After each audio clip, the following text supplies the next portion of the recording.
À présent, mesdames, messieurs, nous avons le plaisir d'avoir avec nous en ligne Dr Smaïl Hamed, qui est historien, mais qui a aussi une expérience dans le monde du tourisme. Bonsoir, Dr Smaïl Hamed. Bonsoir. Donc, avant de parler de tout ce qui est rapport avec le monde du tourisme, j'aimerais bien profiter de votre expérience aussi en tant qu'historien, de vos savoirs, pour parler aussi de l'évolution des célébrations des musulmans, surtout en Égypte, de cette fête, des fêtes en général, mais surtout de la fête du petit Bayram, l'Aïd al-Fitr, puisque on a gagné tout au long des années de nouvelles peut-être traditions, des habitudes qui ne font pas partie des célébrations, des premières célébrations, si vous le voulez bien. Il y a le temps des Fatimides, il y a les Ottomans, et du coup, avec tous ces changements, on est parvenu à ce que comment les Égyptiens célèbrent cette fête aujourd'hui. Merci pour l'invitation au début. Merci à vous. J'aimerais de féliciter tout le monde musulman et vous par rapport à la période du Ramadan et la spiritualité de cette période. Et bien sûr pour la fête dans quelques jours, tout ça. Et bien sûr, c'est une période très spéciale pour les musulmans. Soit la période de Ramadan, c'est une période beaucoup de spiritualité, d'être toujours plus proche de Dieu, de Coran, des traditions spirituelles de Ramadan. Ça, c'est des choses très importantes.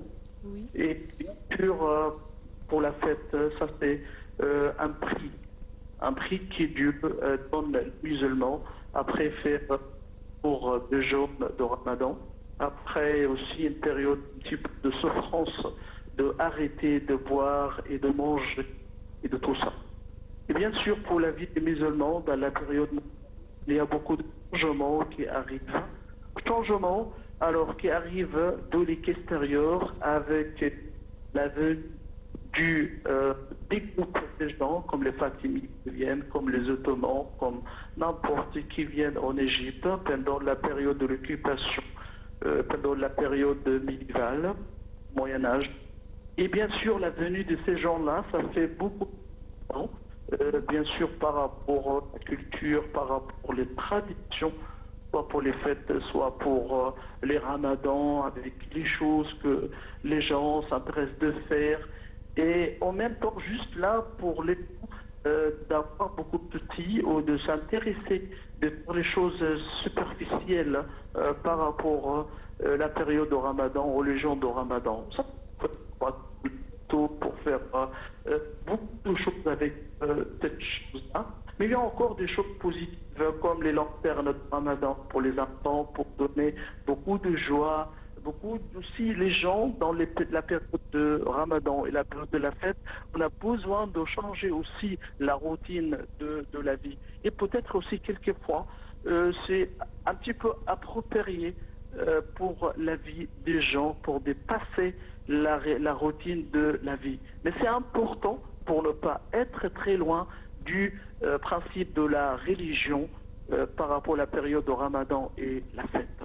Et bien sûr, passons à les gens pour ne pas être énervé, comme on voit dans les rues pendant le Ramadan. Et les gens exagèrent beaucoup avec leur réaction pour des petites choses qui montent, qui escaladent sans raison. Et comme ça c'est bien sûr, ça c'est des choses très très négatives par rapport à la valeur de Ramadan. Et Dieu nous donne Ramadan, par exemple, pour être plus calme, pour être toujours tranquille et pour ne pas exagérer, tranquille aussi le ventre par rapport à manger et pour ne pas exagérer de manger. Et c'est aussi la période de Ramadan, c'est une bonne période pour la santé, c'est très bien pour la santé. Et bien sûr, les gens qui fument, c'est une bonne période pour arrêter la fumée. Et pour beaucoup de choses vraiment très positives. Très bien, le ramadan, en fait, tout ce qui est, ne serait-ce que pour le ramadan, je veux dire, c'est-à-dire l'islam est étroitement lié à la modération. Et quand on parle de modération, c'est dans tous les aspects de la vie, comme vous le venez peut-être de le préciser, appelle certainement à la tolérance, au calme, et c'est peut-être, ce sont les valeurs les plus importantes peut-être de l'islam. Quand on parle de la fête, et puis justement pour revenir aussi en arrière, les gâteaux sont étroitement liés à la fête du petit Bayram. Est-ce que c'est avec les Fatimides qu'on a commencé justement à lier ces célébrations ou la célébration de l'Aïd avec les gâteaux, les kahk, voilà, ces délices traditionnelles? Et bien sûr, alors, mais c'est pas bien sûr pour le début de la fête, on ne sait pas dans les sources historiques par rapport à ça, ça existe pendant le début de l'islam ou les choses comme ça. On n'a pas des sources qui nous parlent de ça, mais le grand changement, comme on connaît là par rapport aux gâteaux, le kahk, le cakes, tout ça, c'est bien sûr, ça arrive se lier, à relier avec la venue des Fatimides et qui font le grand changement par rapport aux traditions du ramadan. Et pour la fête, il faut rajouter beaucoup de pour les musulmans, comme Ali, et même ça rattache aussi avec le nom du calife fatimide ou du souverain fatimide Ali. Ali, bien sûr, c'était le hakim Bamrillah qui s'appelle Ali, et puis il y a Ali, il y a comme ça. Donc, la grande partie de tout ça se rattache avec au début la Fatimide, était très clair par rapport aux gâteaux, les cakes et tout ça. Et bien sûr, pendant la période ottomane, avec aussi cette sorte de changement, quand la période s'était recul, c'est une période avec beaucoup de problèmes, avec beaucoup de pour les gens, parce que les Ottomans viennent dans une période très noire pour l'Égypte, vraiment. Parce qu'ils viennent après les Mamelouks. Les Mamelouks, le Caire, l'Égypte, c'était à son apogée.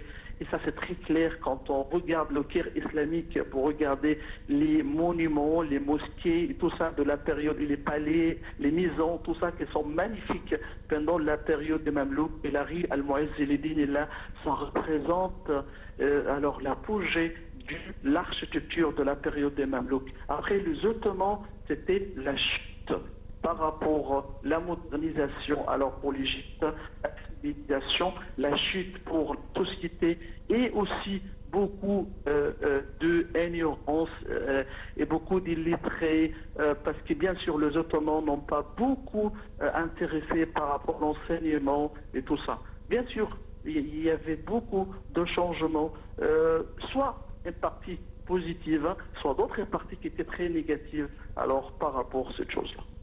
Très bien, on passe justement pour parler des fêtes en général.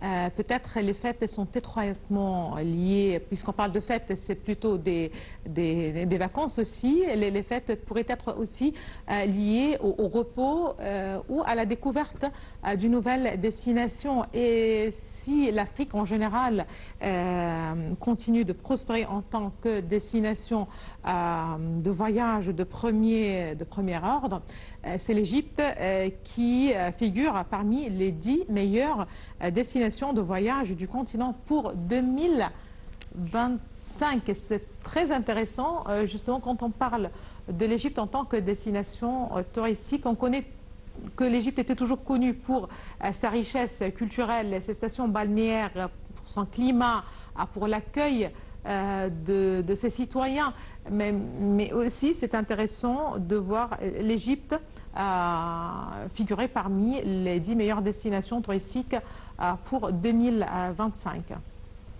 Bien sûr, ça c'est des choses très bien, très positives pour l'Égypte. Et toujours, comme on connaît que le tourisme représente un pilier principal de l'économie égyptienne, on connaît que les chiffres des touristes qui viennent en Égypte, à peu près 15 à 16 millions de touristes par an. Et bien sûr, on a du plan pour recevoir plus de 20 millions, 25. jusqu'à 30 millions de touristes. Et bien sûr, avec l'infrastructure qu'on fait aussi dans les sites historiques et tout ça, et aussi la valeur historique de l'Égypte, et ça c'est incomparable. L'Égypte est le pays le plus riche de patrimoine dans le monde, plus de 30% de patrimoine du monde se trouve en Égypte, au Caire, Luxor, Assouan, Gizeh, Pyramide, Popole de Karnak, de Luxor. Ça, c'est patrimoine. Il y a aussi des patrimoines religieux dans les endroits qui se relient avec aussi les prophètes. Il y a le mont Moïse en Égypte, l'endroit de Moïse avec l'Exode, quant au endroit où Moïse il a reçu les tables de la loi, la Torah, et la venue de la Sainte Famille en Égypte, et les vieilles mosquées. Alors, c'est beaucoup de choses vraiment. Ça, c'est pas le patrimoine par rapport aussi le désert, le safari, la nature, le calme, encore les stations balnéaires, la mer Rouge, la mer Méditerranée, le récif de corail. Non, c'est beaucoup de variétés. L'Égypte a un pays unique, riche de patrimoine, de grandes variétés par rapport aux aspects différents, par rapport au tourisme, mais encore aussi, on a besoin d'améliorer l'infrastructure de l'Égypte, bien sûr, à côté dans les environs de pyramides, parce qu'il y a des banlieues là-bas, il y a des endroits qui ont besoin d'être améliorés, et bien sûr, pour faire une forme, bien sûr, idéale pour le tourisme en Égypte, aussi pour bien éduquer les vendeurs dans les sites historiques, comment traiter, comment bien traiter avec les touristes et comment respecter aussi les touristes, de leur donner leur liberté dans les sites et tout ça. Ça, c'est aussi des choses, si on a besoin, alors de bien traiter avec. Super, docteur Esmaïl, puisque vous avez cité en particulier le site des pyramides de Gizeh, vous avez donné exemple de ce site. Justement, c'est intéressant de rappeler que l'État est en train justement d'aménager entièrement ce site, peut-être avec l'inauguration officielle du grand musée égyptien.